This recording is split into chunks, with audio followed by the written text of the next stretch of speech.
हूं doctor K Aggarwal, president heart care foundation of India and CMAAO, past national president Indian medical association and editor मेटाक्स। कितना समय लगेगा मेरे को कोरोना डेवलप होने में अगर मैं एक पॉजिटिव पेशेंट को मिलता हूं तो? कंफ्यूजन है लोगों के मन में। आइए इस कंफ्यूजन को दूर करने की कोशिश करते हैं। अगर किसी एक पेशेंट को टीबी है, फेफड़ों का टीबी है, उसका स्पूटम में एएफबी पॉजिटिव है और वो मेरे साथ में प्लेन में जर्नी कर रहा है और 4 घंटे के बाद में हमारा प्लेन लैंड कर जाता है, मेरे को टीबी होने के चांसेस बहुत कम हैं अगर वो मेरे साथ में भी बैठा हुआ है तो।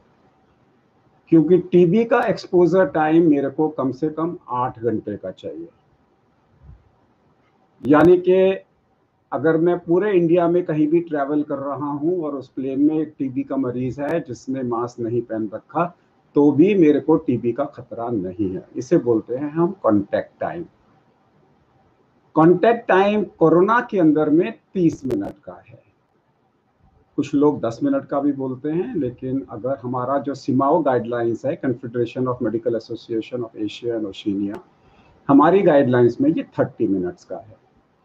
यानी कि अगर आप किसी भीड़ में जाते हो और किसी से भी 2, 3, 4 मिनट से ज़्यादा नहीं मिलते हो और उसमें अगर कोई कोरोना का पेशेंट पॉजिटिव है तो आपको होने का चांस नहीं है।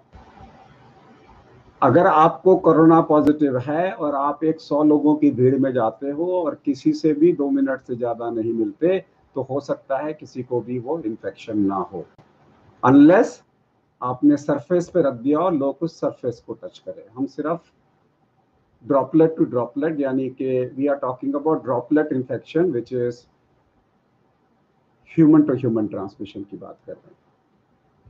तो जो कांटेक्ट टाइम है वो 30 मिनट का है। यानी कि अगर मैं एक डॉक्टर हूं, मैंने आज 100 पेशेंट देखे या मैंने आज 10 पेशेंट देखे, उसमें से एक पेशेंट कोरोना का पेशेंट था, मुझे नहीं पता कौन था, और मैंने किसी को भी आधा घंटे से ज़्यादा एक बारी में समय नहीं दिया, तो मेरे को प्रैक्टिकली इन्फेक्शन होने का खतरा नहीं है, प्रोवाइडेड मैं अपनी नॉर्मल प्रिकॉशंस ले रहा हूँ।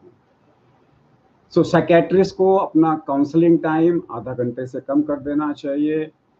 डॉक्टर सर्जन्स को अगर उनका surgical time less than 30 minutes है, it is fine. If it is more than 30 minutes तो डेफिनेटली 2 सर्जन्स को मिलकर सर्जरी करनी चाहिए, ताकि कोई भी एक सर्जन को आधा घंटे से ज़्यादा का सर्जिकल टाइम ना हो।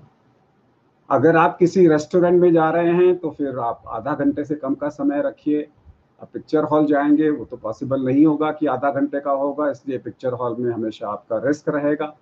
अगर मॉल पे घूमने जाएंगे तो रिस्क रहेगा, आपने कुछ खरीदना है, गए, खरीदा, वापस आ गए, तो आपको रिस्क नहीं है।